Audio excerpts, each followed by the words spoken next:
Puji nama Tuhan, selamat sore, shalom. Haleluya, sekali lagi shalom. Puji nama Tuhan, Bapak Ibu, bersuka cita hari ini. Siapa yang bersuka cita katakan yes.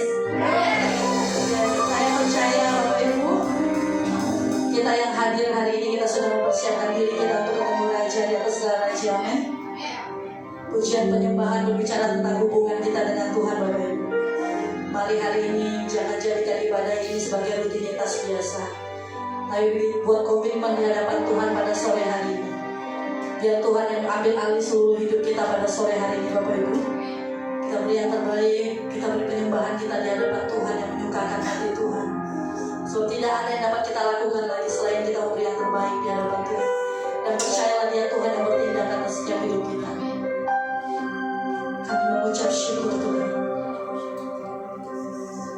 Kepada Allah kami berseru, kepada Tuhan kami bersujud dan menyembah. Engkau yang menciptakan langit dan bumi, Engkau yang memberkati kehidupan kami, Engkau yang ada dulu sekarang selama-lamanya. Engkau tidak pernah berubah Tuhan. Engkau ya dan amin, firman-Mu ya dan amin atas setiap kami. Sore hari ini kami menjadi orang-orang yang berbahagia, sebab kami tahu kami berjalan bersama Tuhan. Sebab kami tahu sore hari ini kami mau bertemu dengan Tuhan. Terima kasih, kiranya Engkau berkenan atas setiap ibadah kami, dari awal pertengahan hingga akhirnya. Hanya nama Yesus yang kami muliakan.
Mari sama-sama pada sore hari ini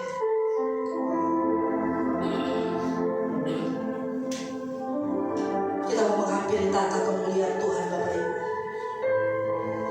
Jangan ada di antara kita terlewat pada sore hari ini. Dia Tuhan yang tidak pernah jauh dari hidup. Dia Tuhan yang ada di samping.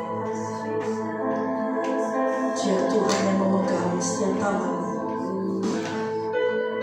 Dia Tuhan yang pegang masa depan.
menjamah, Kau yang mengubahkan kehidupan, Kau yang mendengar, dan Kau yang menjawab.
kehidupan kami, yang terus berdaulat di dalam kehidupan kami Tuhan. Kami tidak bisa berbuat apa-apa ketika kami ada di luar Engkau ya Tuhan. Hidup kami tidak akan pernah mengalami kekudusan ketika kami di luar dari Engkau ya Bapa. Biar kekudusan-Mu meliputi kehidupan kami. Kekudusan-Mu terus mengajarkan kepada kami untuk kami hidup benar di hadapan-Mu Tuhan. Biar kekudusan-Mu selalu hidup di dalam kehidupan kami, menuntun kami, menuntun langkah-langkah kami Tuhan. Biar kekudusan-Mu itu ada di dalam tubuh jiwa roh kami Bapa, sehingga kedapatan kami tidak bercacat celah menjelang kedatangan-Mu ya Tuhan. Ketika sangkakala itu dibunyikan ya Bapa, dan kami katakan kami ada di situ, mendengar bunyi sangkakala itu ya Bapa, dan kami sudah siap semuanya ketika Kau memanggil kami ya Bapa. Ketika Kau mengangkat kami ya Tuhan, kami dalam keadaan yang sudah siap ya Bapa. Terima kasih Tuhan Yesus, terima kasih Bapa.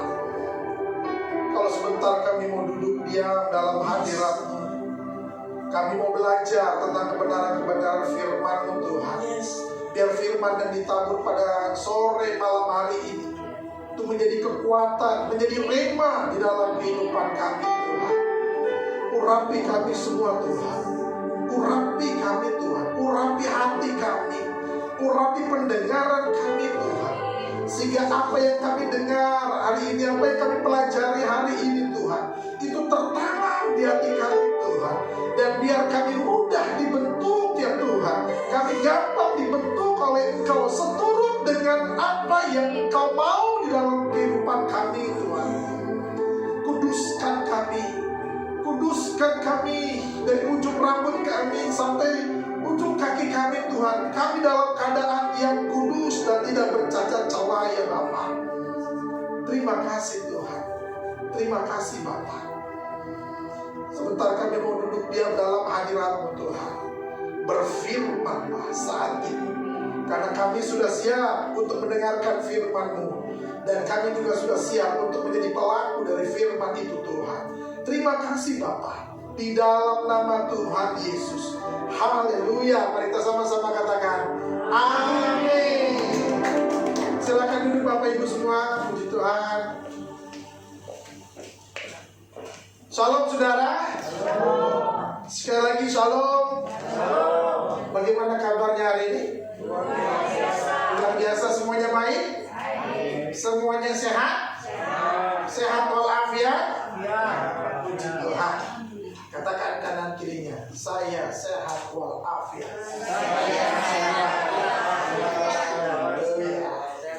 Saudara sudah siap untuk belajar firman Tuhan?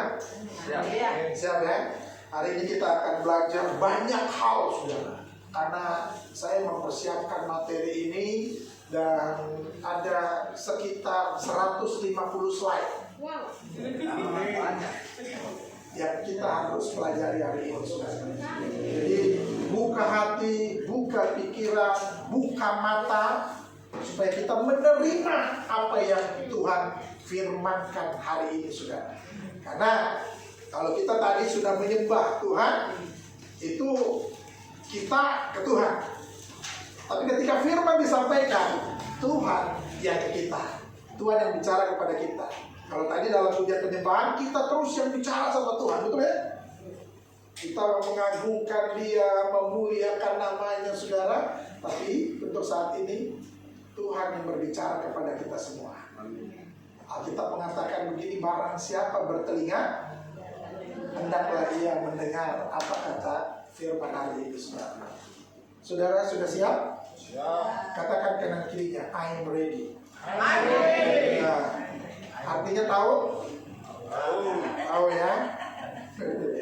Tahu artinya? Saya sudah kenyang. Nah itu artinya. Oke.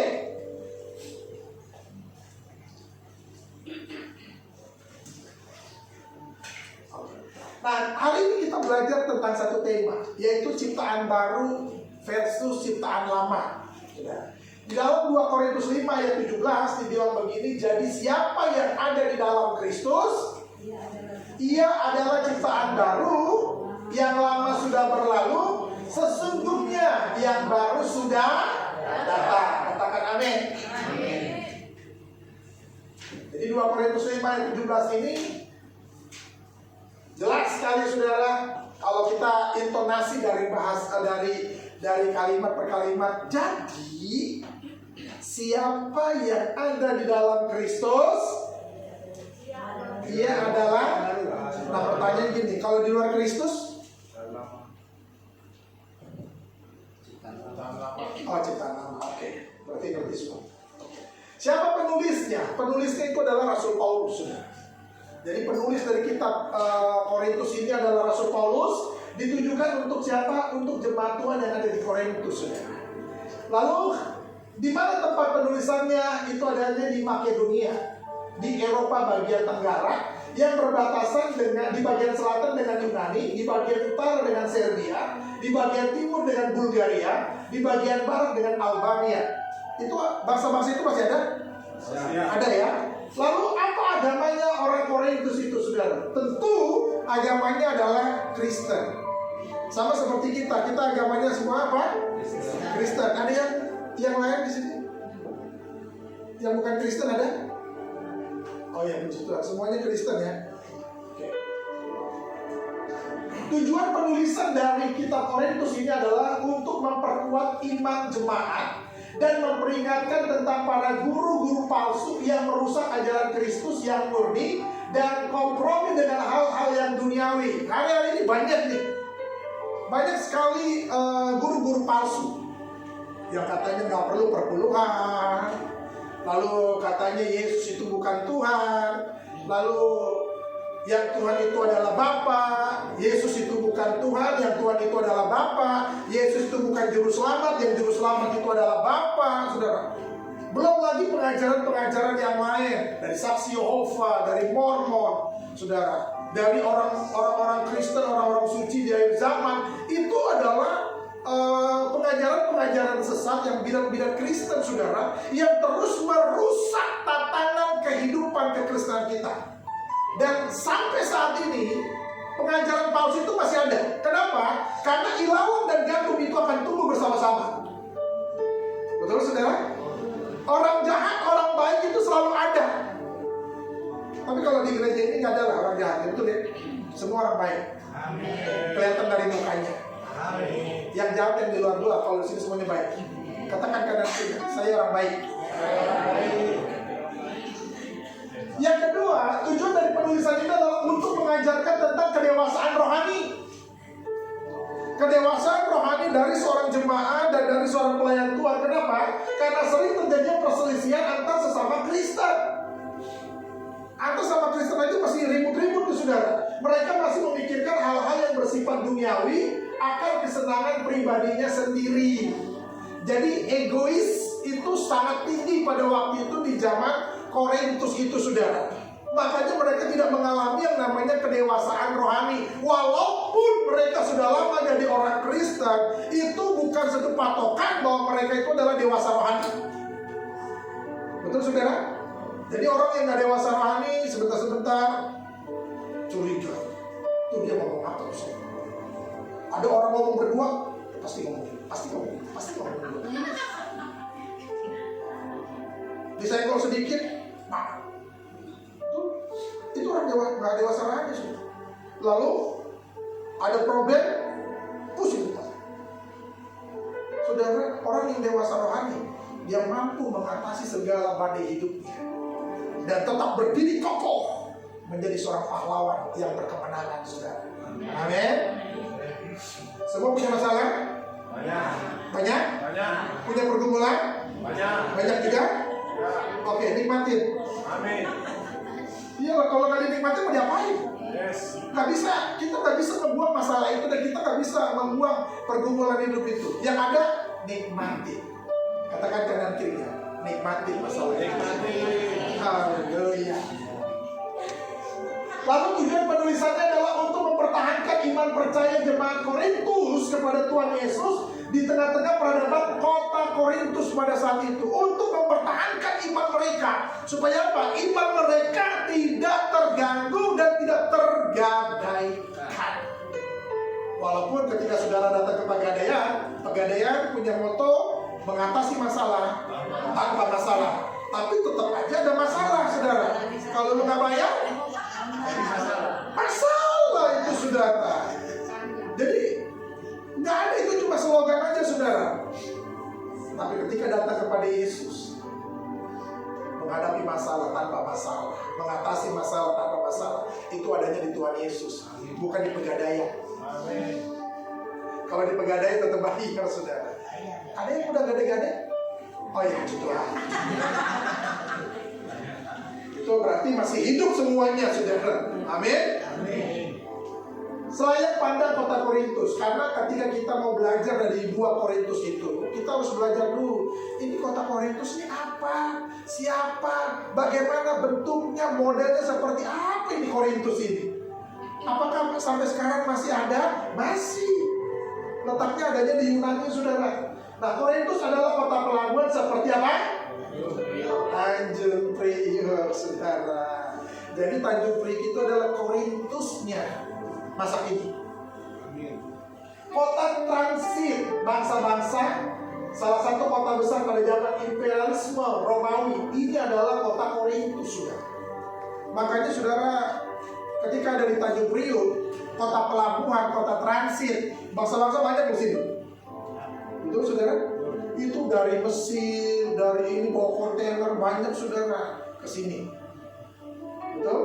Makanya kalau saudara malam-malam berkeliaran gitu kan, itu banyak, saudara, orang-orang yang asing gitu kan, yang adanya di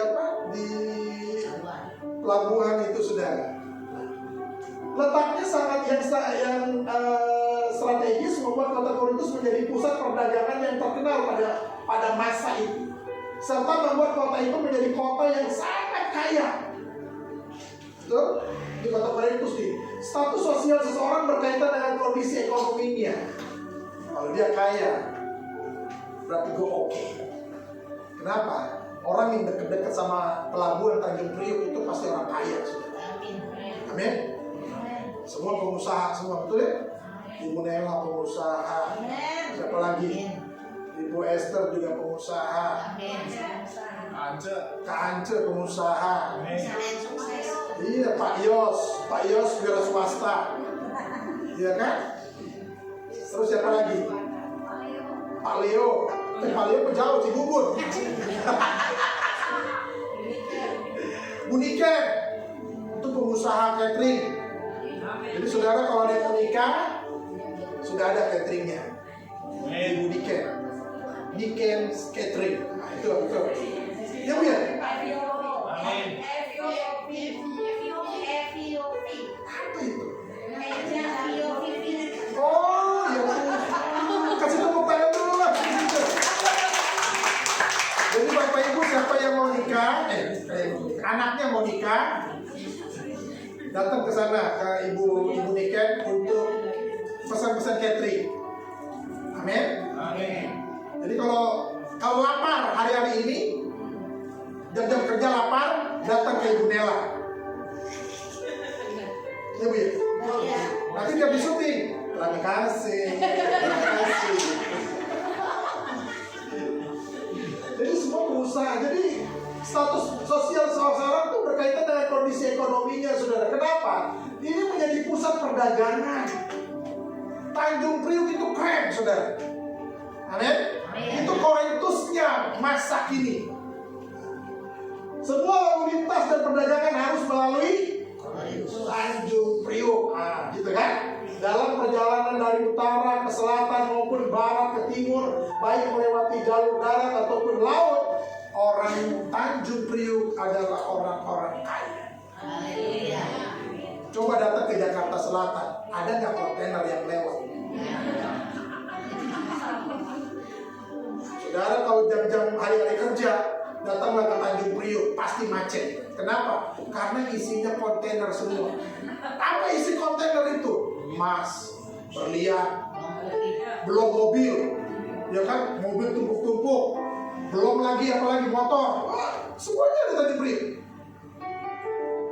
Nggak ada di selatan, nggak ada di barat, nggak ada di timur, adanya di Priok. Semua yang dari barat, dari selatan itu kalau mau kirim-kirim barang, Priok. Betul? Yang mau ke Karo itu ke Priok. Betul? Mau ke Makassar, Tanjung Priok. Nggak mungkin mau ke Makassar ke Cibinong, nggak ada, nggak nyambung. Itu namanya jaka sembung, bawa golok. Betul saudara? Ini yang harus kita perhatikan. Setiap orang kota yang letaknya dekat laut itu menjadi pusat perdagangan. Dampaknya banyak sekali saudara. Nih berbagai istilah kota Korintus, itu pasar negara Yunani, lalu jembatan Yunani, lalu kota tersibuk di Yunani, kota pertemuan antar bangsa, lalu ruang tamu negara sebab ia menjadi tempat bertemunya segala bangsa. Ini ya istilah-istilah pada waktu itu di masa-masa Korintus. Ada cerita kelam dari kota Korintus. Kira-kira sama nggak sama Priok? Kota Korintus terkenal akan kemakmuran dan kemewahan hidup, betul ya? Orang kaya banyak di Tanjung Priok, saudara. Cuma kagak kelihatan. Betul, saudara? Belum dari Saroni, rumahnya berapa? Kelihatan apa Saroni itu? Sebenarnya orang Tanjung Priok itu banyak orang kayanya, cuma nggak kelihatan. Kenapa? Tinggalnya di Warakas. Sama Bahari, Pak. Sama Bahari kan gitu ya. Jadi konotasinya tempat-tempat itu, waduh, danger. Ini bahaya. Ini kacau nih. Makanya bisa masuk nggak bisa keluar. Kenapa? Karena di dalamnya sarang semua, sarang preman semua. Narkoba, ada narkoba? Oh, puji Tuhan ya. Berarti ada perkembangan gitu saudara. Kota Korintus dikenal sebagai kota serba bebas. Haleluya. Mau ngapain aja bebas, saudara. Betul? Itu kota Korintus. Tanjung Priok bebas nggak? Sama. Lu mau naik motor, ini suka-suka gua, motor-motor gua. Mau tawuran seminggu sekali, sebulan sekali, atau seminggu 2 kali, ya suka-suka gua, badan-badan gua. Makanya coba lihat ibu-ibu, kalau udah ngegosip, bu ingat dosa, mulut-mulut gua, bibir-bibir gua, kenapa yang rese? Betul nggak orang pribadi? Bebas, orang pribadi bebas, kenapa? Sultan bebas sudah. Makanya orang kalau dengar kata Priok, betul. Tapi sekarang kan Priok kan aman ya, aman. Semuanya udah sering datang beribadah, nggak disuruh beribadah datang juga, saudara. Walaupun belum jam ibadahnya, dia udah datang nungguin di depan, gitu kan? Itu orang Priok sekarang. Amin. Nah, dengan latar belakang suku, budaya, agama yang berbeda, banyak nggak? Suku apa aja yang ada di Priok? Dari Sabang sampai Merauke ada di Tanjung Priok ini, saudara. Betul? Agama apa yang ada di Priok? Semua agama ada. Ateis ada nggak? Ada. Semua ada di Tanjung Priok, saudara. Semua ada di Korintus pada waktu itu. Jadi yang berbeda rupanya membuat kota ini dikenal sebagai salah satu kota yang paling jahat di dunia. Ini mengerikan, saudara. Kalau Priok sih nggak jahat, cuma agak brutal aja. Tapi sekarang kan udah enggak. Dulu lagi jalan di depan di sini Yosudarso, lagi naik motor, tiba-tiba dipepet, direbut motornya, itu udah terbiasa. Udah biasa kita kayak gitu. Orang dibacok-bacok. Saudara pernah lihat orang dibacok-bacok di Priok? Terus belum lagi mayat berkelimpangan. Pernah lihat? Oh, dengar. Oh, itu waktu zamannya Amir Biki, tahu? Yang di depan Polres itu mayat semua. Nah, makanya disebut sebagai ini kota yang paling jahat di dunia, saudara. Nah, makanya ada ungkapan dalam bahasa Yunani yang berbunyi gini, berkelakuan seperti orang dari Korintus, yang menggambarkan orang yang hidup berpesta pora dengan bermabuk-mabukan dan berbuat yang tak senonoh. Makanya selalu orang Yunani bilang gini, kelakuan lu jangan kayak orang Korintus lah. Kenapa? Konotasinya udah jelek. Makanya orang tuh walaupun dia tinggalnya di selatan itu, Prio, jangan kayak orang Prio. Itu konotasinya seperti itu, saudara. Sama pada waktu itu di Korintus. Korintus juga gitu. Jadi orang-orang Yunani itu kalau ada orang dari bangsa-bangsa yang lain datang ke Korintus, mereka bilang, kelakuan lu jangan kayak orang Korintus. Mereka itu kacau, makanya hidupnya itu apa? Penuh dengan pesta pora. Ya. Senang pesta pora, saudara, di sini. Betul ya? Apalagi orang Manado ya, Pak, pesan kesini. Suka pesta pora kan? Terus apa lagi? Mabuk-mabukan, nantalan, mabuk-mabukan gitu. Bukannya memuji menyembah Tuhan, malah mabuk-mabukan. Ini luar biasa kan saudara. Dan berbuat tak senonoh. Ada nggak di hidup semua ini?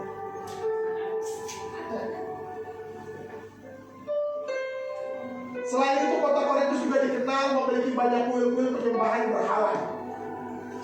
Di Akropolis terdapat kuil Aphrodite. Akropolis sebuah gunung batu dengan ketinggian 2000 kaki, tempat pemujaan bagi dewa cinta Yunani yang bernama Aphrodite, saudara. Jadi di sana ada dewi cinta, Amor. Kalau udah kayak gitu, banyak pelacurannya. Memiliki 1000 imam wanita yang sebenarnya adalah para pelacur yang dianggap suci. Bayangin saudara. Pelacur dianggap suci, pekerjaan mereka suci. Lalu penyembahannya apa yang mereka lakukan? Demi kepentingan sang dewi, imam-imam wanita itu setiap malam turun ke jalan-jalan untuk apa? Jalan Enggano. Sampai ke jalan mana itu? Cilincing, Jampea, itu banyak tuh. Jalan pendek juga.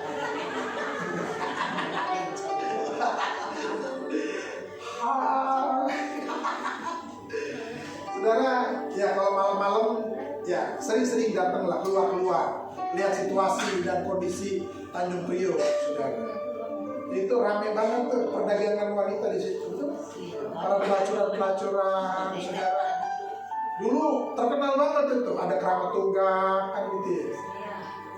Salah satunya saya punya paman juga ada di keramat tunggal, saudara. Dia punya stand, namanya stand ujung pandang, keren banget, saudara. Saya pernah datang ke sana, saudara, tapi nggak ngapa-ngapain, namanya juga masih anak-anak gitu ya. Yang ngeliat lah, Tuhan, kenapa itu orang mandi telanjang begitu? Suka-suka mereka bilang. Keramat tunggal di bulldozer adanya di jalan-jalan sekarang. Menjajakan diri sama. Jadi kalau kota yang dekat pelabuhan, kota perdagangan, kota perekonomian itu gak jauh-jauh sama pesta pora, mabuk-mabukan, sama pelacuran. Saudara, itu di mana-mana begitu, saudara. Dan persis banget kota Korintus itu dengan Tanjung Priok, saudara. Jadi setiap malam mereka turun ke jalan-jalan untuk menjalankan perdagangan mereka. Maka lahirlah pepatah Yunani, tidak setiap pria mampu berpergian ke Korintus. Artinya gini, laki-laki denger ya, kalau lu nggak sanggup ke Korintus jangan. Kenapa? Yang lu lihat nanti itu perempuan-perempuan yang pakaiannya nggak apa ya, kurang bahan. Nanti lu stres ngelihatnya. Makanya kalau lu nggak kuat imannya, nggak usah pergi ke Korintus. Datang aja ke Mangga Besar. Oh sama ya.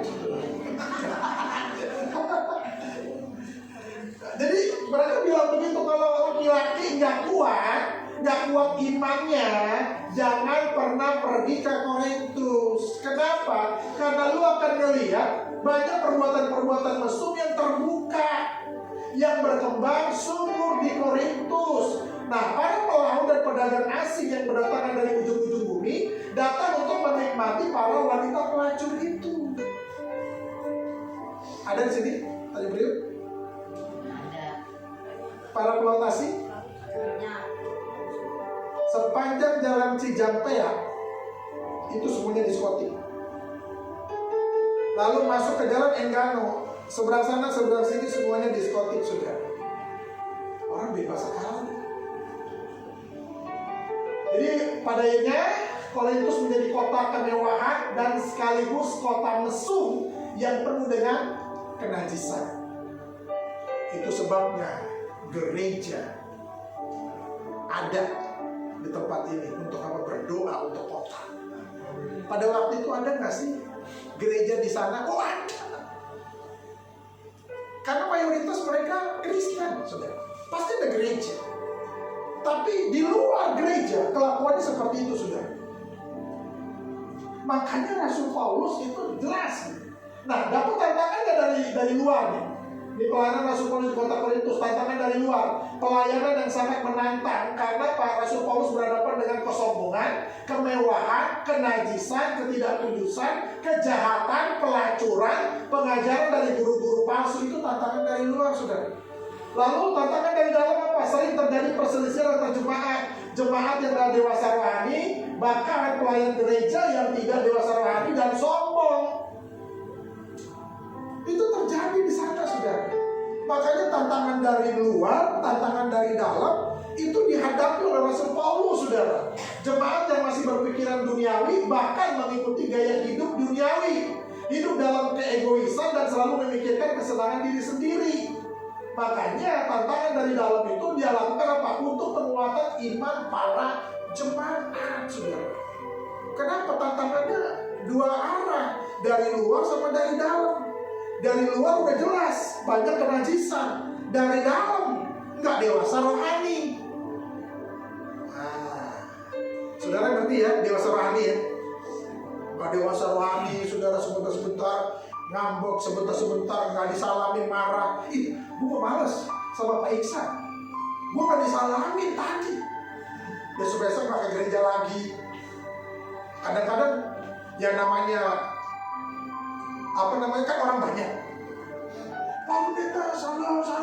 Ya, nggak bisa ngeliat mukanya gitu, saudara. Kadang-kadang, oh ya salam. Ih, muka gue kagak dilihat sama Bapak Pendeta, sama Gembala. Padahal gue udah dandan. Udah cakep-cakep, tapi kagak dilihat sama Bapak Gembala gue. Akhirnya apa? Malas. Gue nggak mau ke gereja situ lagi. Kenapa? Gue nggak dilihat mukanya. Cuma gara-gara gitu doang, saudara. Itu yang namanya belum dewasa rohani. Betul, saudara? Jadi jangan karena nggak disalamin sama Bapak Gembala, sama pengerja, atau pada waktu disalamin itu pengerja mukanya melengos gitu kan, udah santai aja, nggak usah sakit hati, saudara. Amin. Dewasa rohani itu penting, saudara, untuk penguatan iman kita, saudara. Jadi itu sebabnya Rasul Paulus menekankan apa? Di 2 Korintus 5:17. Jadi siapa yang ada apa? Di dalam Kristus. Di dalam Kristus ia adalah ciptaan baru. Lalu yang lama itu sudah berlalu, saudara. Lalu sesungguhnya yang baru itu sudah datang. Perhatikan baik-baik. Apa artinya di dalam? Di dalam itu artinya tidak berada di luar. Betul ya? Setuju? Arti di dalam berarti dia tidak berada di luar. Dia beradanya di luar, bukan di dalam, saudara. Betul ya, saudara? Setuju? Nah, di dalam itu artinya mengikuti segala aturan main yang ada di dalam itu, saudara. Contoh, ketika saudara masuk ke gereja ini, tadi kan saudara masih di luar. Betul, saudara? Masih di luar. Tapi ketika saudara masuk ke gereja ini, berarti saudara sudah di dalam. Dan saudara tidak lagi ada di luar. Jadi, siapa yang sudah ada di dalam, maka ia harus mengikuti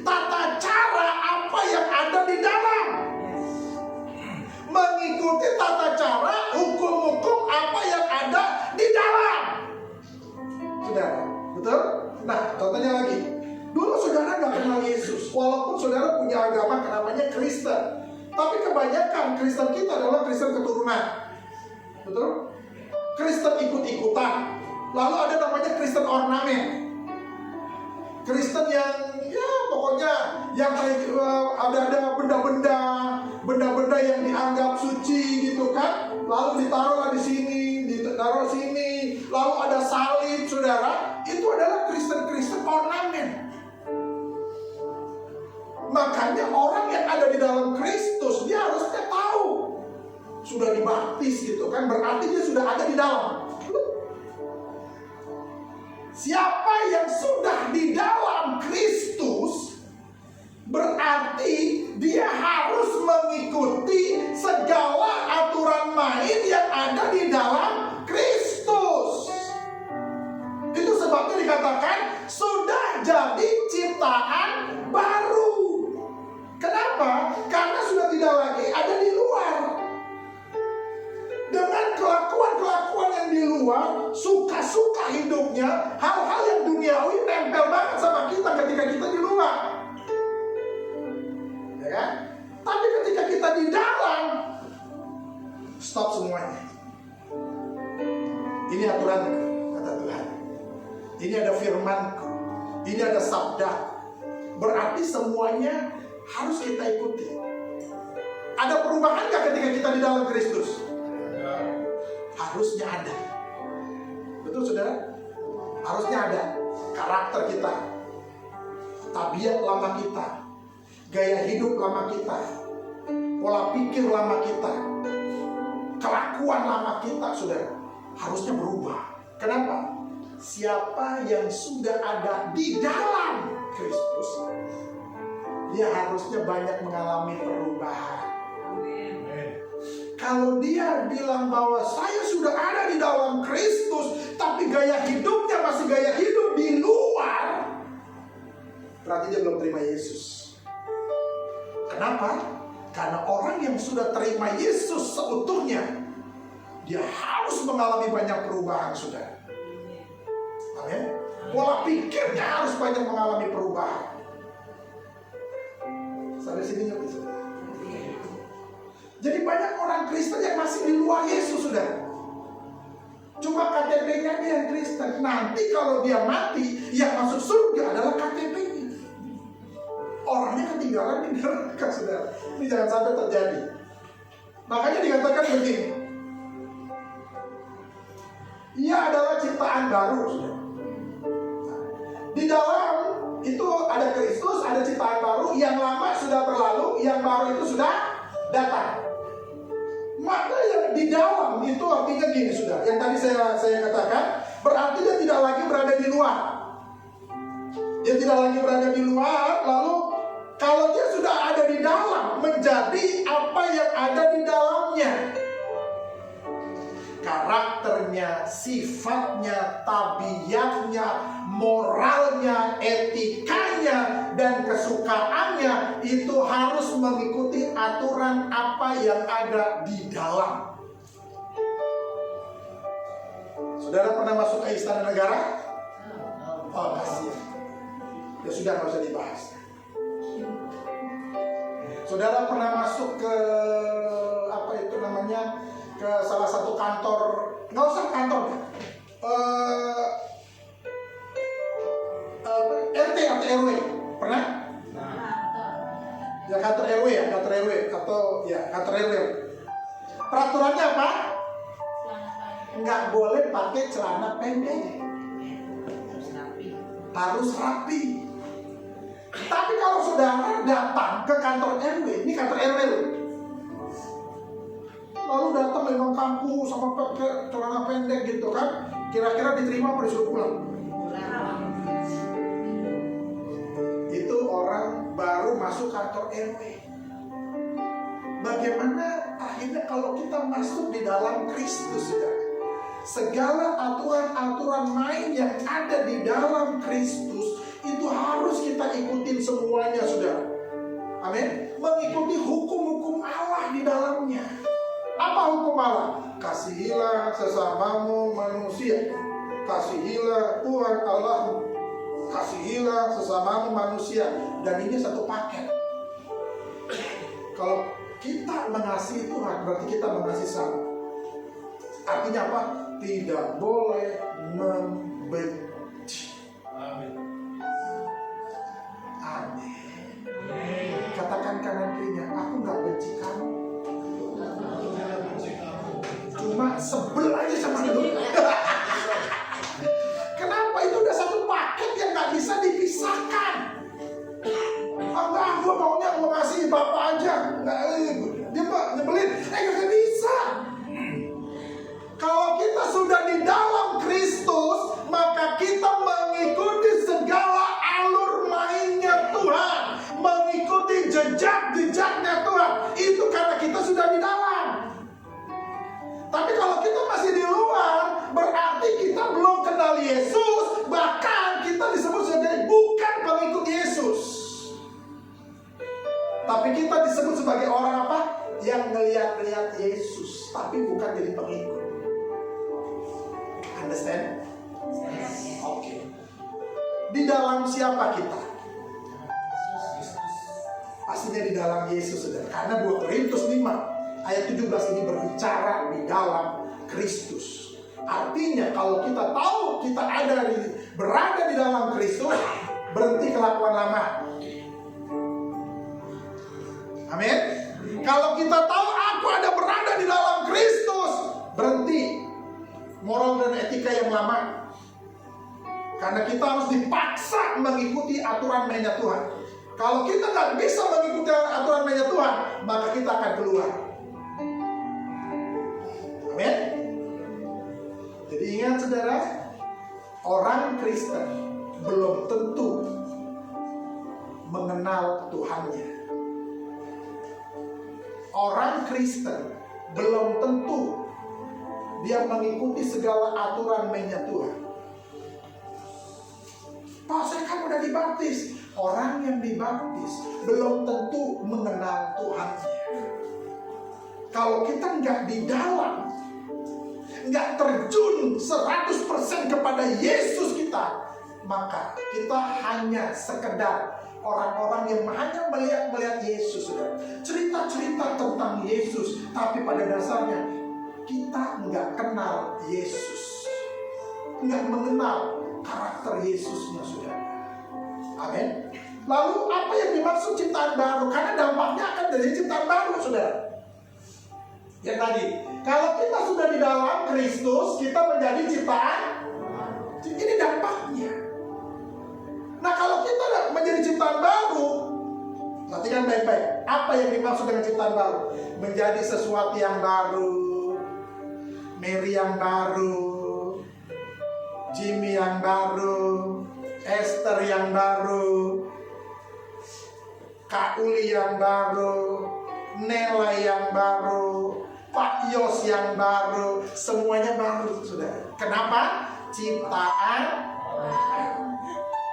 Kalau kita mau membawa aku adalah ciptaan baru, tapi kelakuannya masih kelakuan kutu kumpret, ya kagak bisa disebut sebagai ciptaan baru.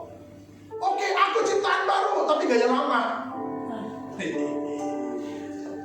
Hati-hati saudara, banyak orang Kristen ngaku-ngaku ciptaan baru, ciptaan baru, ciptaan baru, tapi masih pakai baju lama, saudara.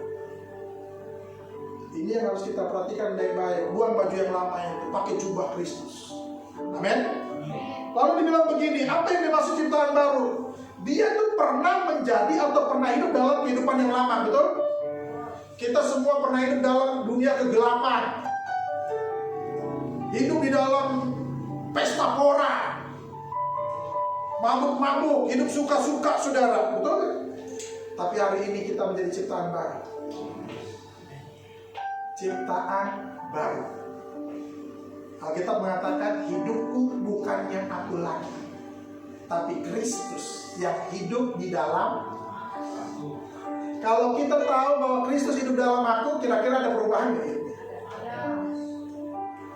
Kalau nggak ada perubahan, berarti bukan ciptaan baru, saudara. Kita masih di luar Yesus. Amin. Lalu dikatakan begini lagi, saudara. Orang yang menjadi ciptaan baru, dia pastinya dewasa rohani. Betul? Yang kemarin Ibu Hervi mengatakan di dalam Galatia 5 ayat 22 sampai dengan 23 itu tentang buah roh. Masih ingat saudara buah rohnya? Apakah kita ada kasih? Apakah kita ada kelemah lembutan? Lemah lembut itu bukan lemah gemulai. Jadi tolong dibedakan lemah lembut sama lemah gemulai, saudara. Kalau lemah gemulai itu luar biasa. Shalom. Gimana kamu? Oh, itu namanya lemah gemulai. Salam Pak Yas. Bagaimana kabarnya Pak Yas? Ini namanya lemah gemulai. Padahal udah dibaptis. Nah, ini kisah nyata dari kehidupan saya, saudara. Pada waktu saya pelayanan di salah satu gereja, lalu saya masuk di ke dalam gereja. Biasa saya kan datang lebih awal daripada mereka.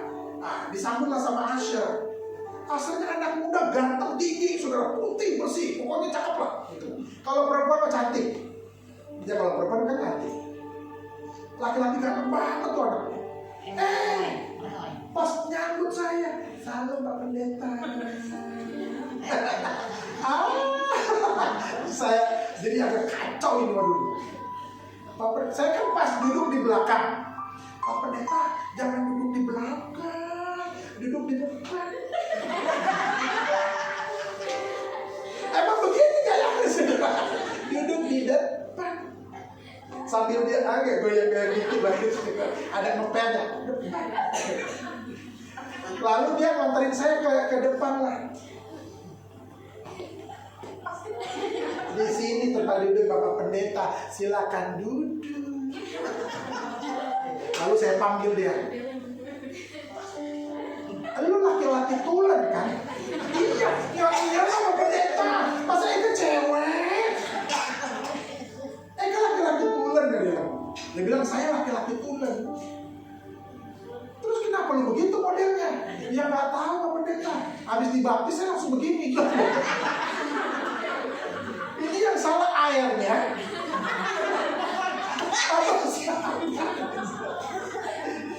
Jadi saya habis keluar dari air baptisan, saya begini. Karena lo kenapa bisa begitu? Iya, soalnya waktu belum dibaptis itu Bapak Pendeta ngomong, ngasih tahu dalam pengarahan baptisan, orang yang sudah dibaptis hatinya itu nggak keras, tapi hatinya itu lemah lembut. Salah kaprah. Oh, berarti saya tahu di sini akar permasalahannya, lemah lembut, tapi bukan lemah gemulai. Jadi keluar dari air baptisan dia langsung, terima kasih Bapak Pendeta. Pendetanya jadi bingung, saudara. Kenapa bisa begini orang? Saudara, banyak orang yang dibaptis tapi nggak mengikuti gaya hidup Yesus, saudara.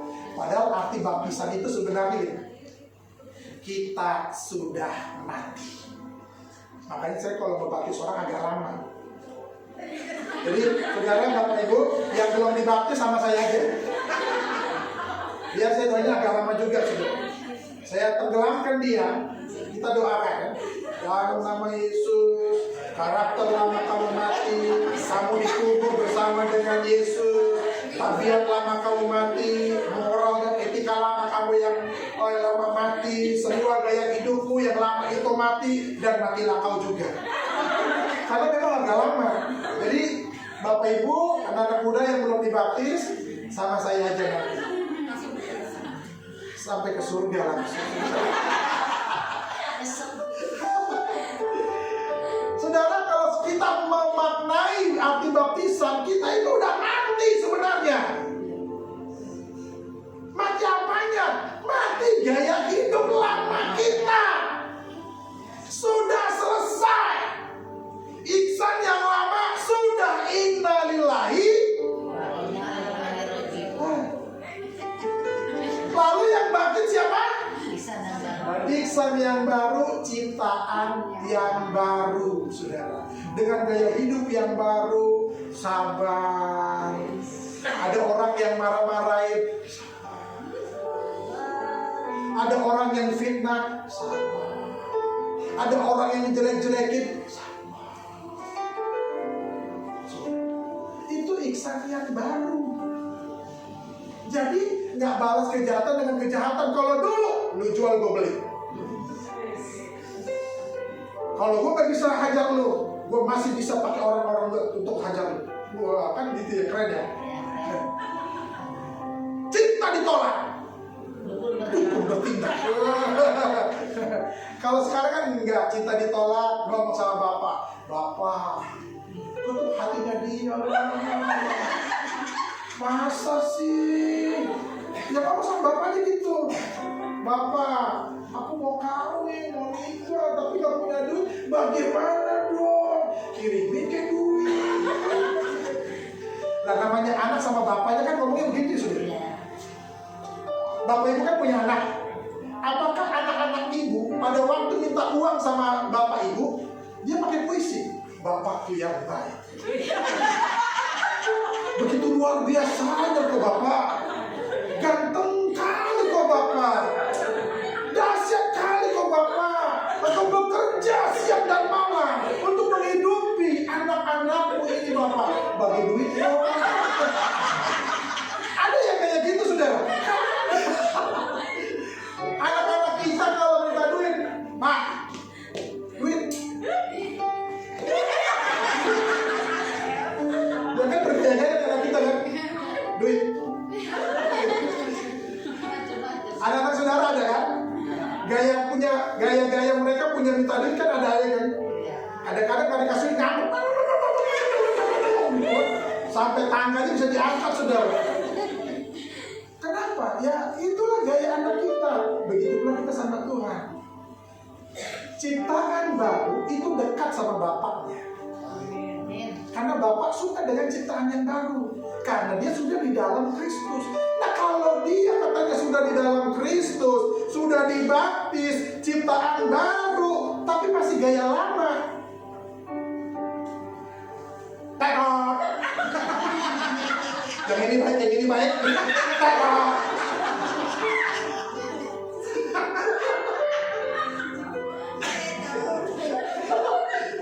Loh iya, ini apa? Jadinya zom. Hidup kita zom. Yang ini baik, yang ini bagus, yang ini bagus, yang ini bagus. Tekok.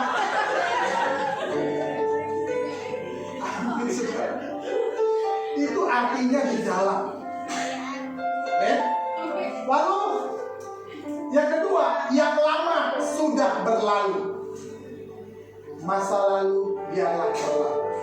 Kata ini dalam istilah. Masa lalu biarlah masa lalu.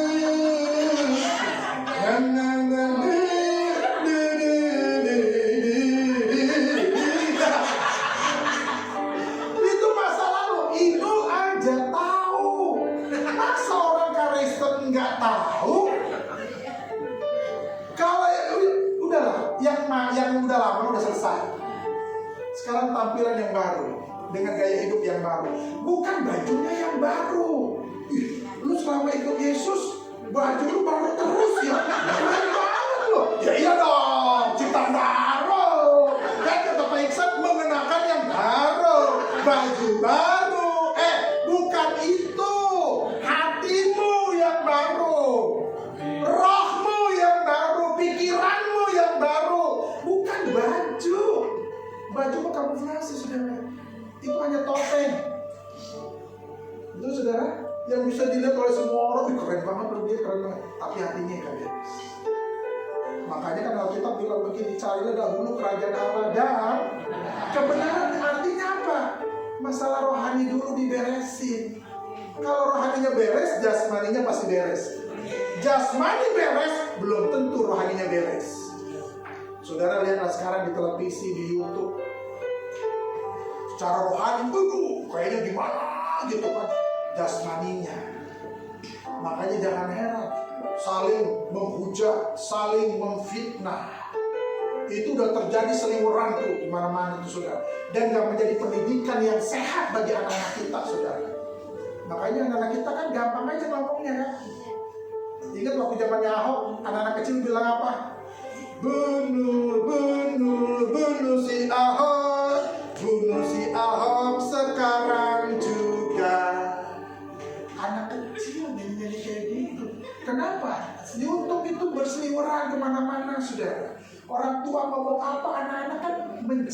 semuanya. Makanya hati-hati Bapak Ibu yang punya anak-anak, kalau ngomong, kalau berkelakuan, itu yang benar di hadapan mereka. Kalau mau berantem di dalam kamar, kunci kamar. Ya. Hah? Oh, kalau kamarnya satu, anak itu dibius aja dulu.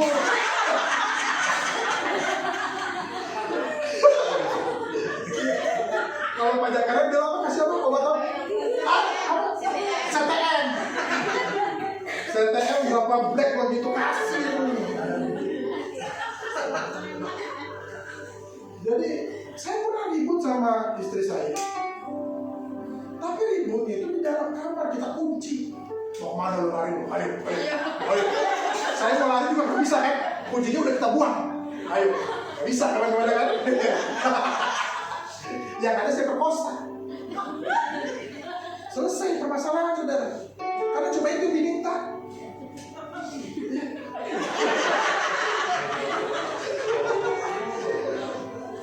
Semua permasalahan diselesaikan di atas tempat tidur untuk suami istri. Jadi kalau udah suami istri nggak pernah di atas tempat tidur diselesaikan. Lu mau selesaikan di mana? Di dapur banyak pisau, saling bunuh-bunuhan jatuhnya saudara. Yang lama sudah berlalu. Amin. Yang lama itu sudah berlalu. Udah nggak usah dipakai-pakai lagi kayak gitu saudara. Sekarang kita menjadi ciptaan baru. Jangan kalah sama Inul Daratista.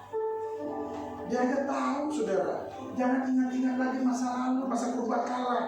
Lihat kata Tuhan, Yesaya 43, 18, 19 bilang begitu. Jangan ingat-ingat masa lalu, masa zaman purbakala. Lu kagak usah ingat-ingat lagi, gak usah. Memang kadang-kadang terlintas. Apalagi ingat pacar kita yang lama-lama kan. Tiba-tiba ingat si Mince, langsung ya cek bilangin. Jangan diingat, oh ya Mince itu hari Mince. Gimana Mince? Langsung hilangin cek gitu.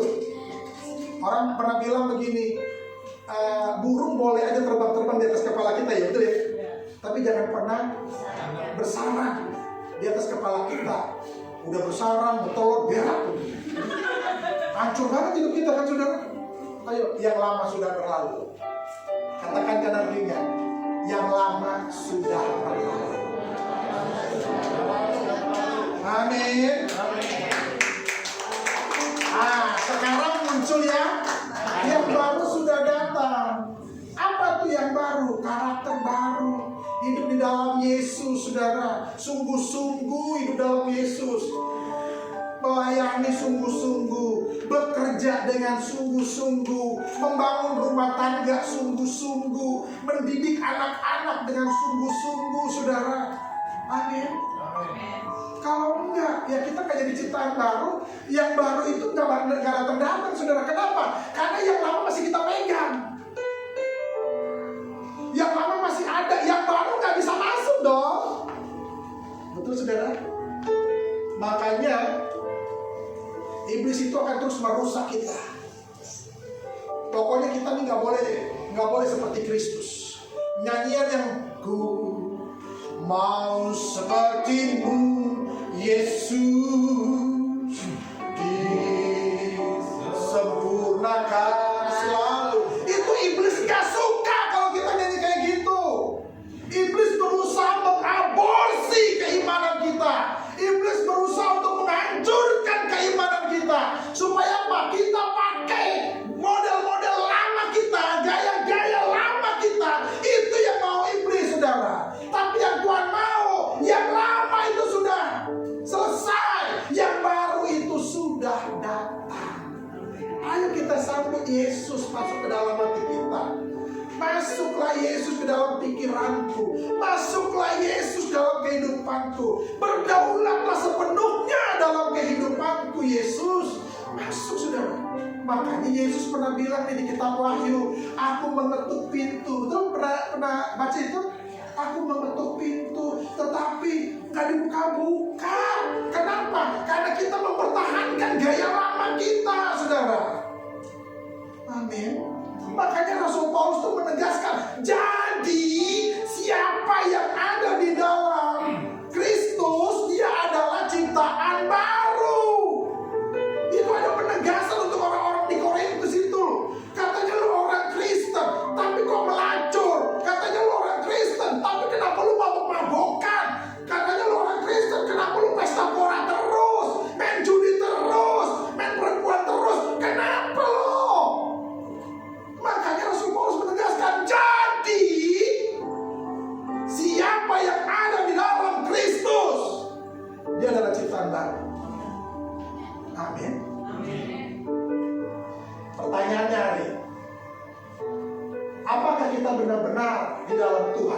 dan sudah hidup baru dan menjadi ciptaan baru?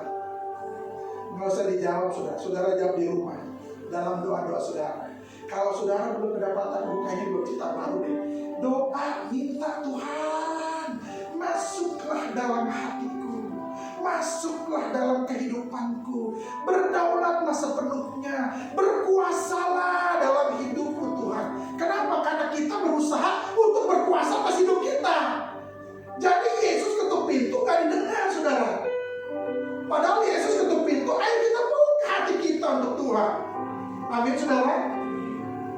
Masih dalam proses, katanya biasanya gitu, saudara. Kita nih sering dengar orang Kristen, ya masih dalam proses lah untuk kita menjadi manusia-manusia disiplin, masih dalam proses lah untuk kita menuju moral yang bagus, etika yang bagus, menjadi ciptaan baru. Masih dalam proses. Udah tahun berapa lo ngomong proses melulu? Masa dari tahun 70-an sampai tahun 2023 kan Kristenannya masih dalam proses melulu, kedewasaannya masih dalam proses terus tanpa progres. Semua kita masih dalam proses, betul saudara? Tapi harus ada progresnya. Setiap segala sesuatu, kalau kita tahu itu dalam proses, tapi kalau tidak ada progresnya, nol. Nggak ada itu namanya kalau proses oke, tapi harus ada progresnya. Setiap kita masih terus dibentuk sama Tuhan, dibentuk sama Tuhan, dibentuk sama Tuhan. Apa yang Tuhan mau dalam hidup kita itu masih proses, tapi ada progresnya. Amin. Kalau nggak ada progresnya, ya lo lagi nikmatin proses itu, saudara. Lagi nikmatin masa lalu, lagi nikmatin gaya hidup lama, lagi nikmatin kedagingan kita, saudara. Proses harus ada progres. Amin. Katakan bersama saya, proses harus ada progres. Proses harus ada progres. Kalau proses nggak ada progresnya, omong kosong. Kita adalah orang hebat kalau hidup kita hari ini lebih baik dari kemarin. Karena hidup kita bukanlah berlomba dengan orang lain, tetapi berlomba dengan memperbaiki diri sendiri. Perbaiki mental kita, perbaiki karakter kita, perbaiki tabiat kita, perbaiki moral kita, perbaiki etika kita. Kenapa? Indonesia butuh kita. Indonesia butuh kita, saudara. Kita memang hidup di tengah-tengah orang yang tidak kudus, saudara. Tapi di tengah-tengah ketidakkudusan ada orang yang hidupnya kudus, saudara. Amin. Ada orang yang hidupnya menjaga kekudusan itu, saudara. Amin, saudara. Ada orang-orang yang berdiri, ada gereja Tuhan yang berdiri untuk tetap hidup di dalam kekudusan itu, saudara. Kita disebut sebagai orang hebat. Kenapa? Karena kita terus memperbaiki diri, introspeksi diri terus, saudara. Amin. Disesuaikan dengan firman Tuhan. Aku kalau kelakuannya begini sesuai nggak sih sama firman Tuhan? Kalau nggak sesuai, perbaiki terus. Perbaiki terus. Saya sama istri juga selalu introspeksi diri dalam pelayanan ini, saudara. Saya selalu introspeksi diri sama istri. Istri saya kadang-kadang, nggak bisa begitu, nggak bisa begitu. Saya juga kadang-kadang, kami saling berbagi. Berbagi untuk saling mengkoreksi, untuk saling berbagi informasi. Itu yang kami lakukan, saudara. Supaya apa? Kedepannya kami lebih baik lagi. Harus ada progres. Ayo kita ngomong sama-sama ya. Kata-kata kita ini diganti sama nama kita pribadi. Misalnya gini, Iksan adalah orang hebat. Kalau hidup Iksan hari ini lebih baik dari hari kemarin. Karena hidup Iksan bukanlah berlomba dengan orang lain, tetapi berlomba dalam memperbaiki diri sendiri. Amin. Ayo, 1, 2, 3.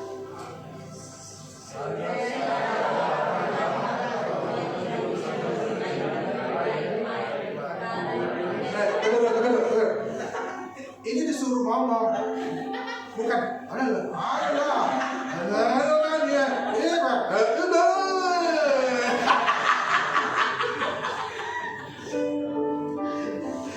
ngomong, saudara. Wah, itu kan Samuel. Wah, saya adalah orang hebat, gitu dong.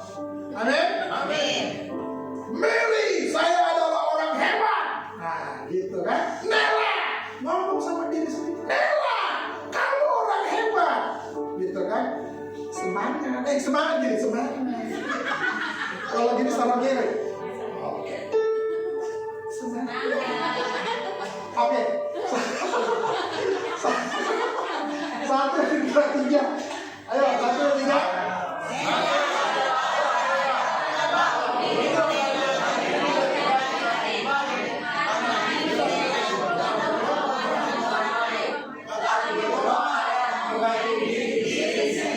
Tetapi berlomba dalam memperbaiki diri sendiri. Perbaiki terus, introspeksi diri terus, evaluasi terus diri kita, saudara, sampai di mana ada satu titik aku berkenan atasmu. Amin. Kalau Tuhan sudah berkenan, siap dipanggil. Karena hanya orang baik yang cepat dipanggil Tuhan. Maka jadilah orang baik. Kok gak ada deh? Karena ketika ada kita ke apa yang namanya kota bunga itu, Mekarsari ya? Iya, maksudnya dulu ada namanya kota Mekarsari, kota bunga itu kan? Sedang nggak? Di mana sih kota Mekarsari? Pokoknya kota bunga itu tuh. Oh, Cipanas ya? Kalau Mekarsari itu apa? Oh, buah. Ferdi jangan ketawa kamu. Kalau yang bunga-bunga itu di mana? Oh, Cipanas ya. Oke lah. Pernah datang sana? Sana nggak bunga-bunga? Ada nggak yang saudara petik? Yang saudara petik bunga yang layu atau bunga yang masih segar? Sama. Tuhan akan memetik orang-orang baiknya, orang-orang yang berkenan di hatinya, saudara. Yang masih layu-layu, yang nggak benar hidupnya, tunggu, lu harus benar juga baru panggil. Mau jadi orang baik, mau jadi orang berkenan, siap dipetik Tuhan. Siap. Oh, belum siap ibu? Yaudah. Ibu Nela, walaupun Ibu Nela bilang saya belum siap, Tuhan sudah siap. Semangat. Amin. Kita baca sekali lagi, saudara. Ayo, 1, 2, 3. Nama saudara, understand? Oke, 1, 2, 3.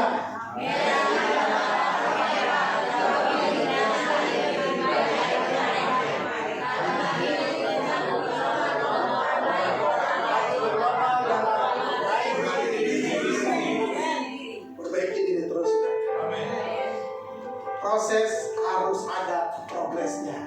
Jadi kita melihat sekarang sudah kosong, berarti semuanya sudah selesai. Artinya apa? Masa lalu biarlah berlalu. Sekarang kita masuk pada zona yang baru. Ikut Tuhan Yesus dengan sungguh-sungguh. Melayani Tuhan dengan sungguh-sungguh, saudara. Amin. Mari kita berdoa. Bapa di surga, terima kasih, kami mengucap syukur kepada Tuhan. Engkau Allah yang terus memperbaiki kehidupan kami, Tuhan. Engkau Allah yang terus hidup di dalam kami, Bapa. Saat ini Tuhan, kami buka hati kami. Kami buka pikiran kami, Tuhan. Dan masuklah Engkau berkuasa atas kehidupan kami. Masuklah Engkau berdaulat seutuhnya atas kehidupan kami, Tuhan. Bukan kami lagi, tapi Kristus yang hidup di dalam kami, Bapa. Terima kasih, Tuhan. Terima kasih. Hamba-Mu sudah selesai berbicara di tempat ini, Tuhan.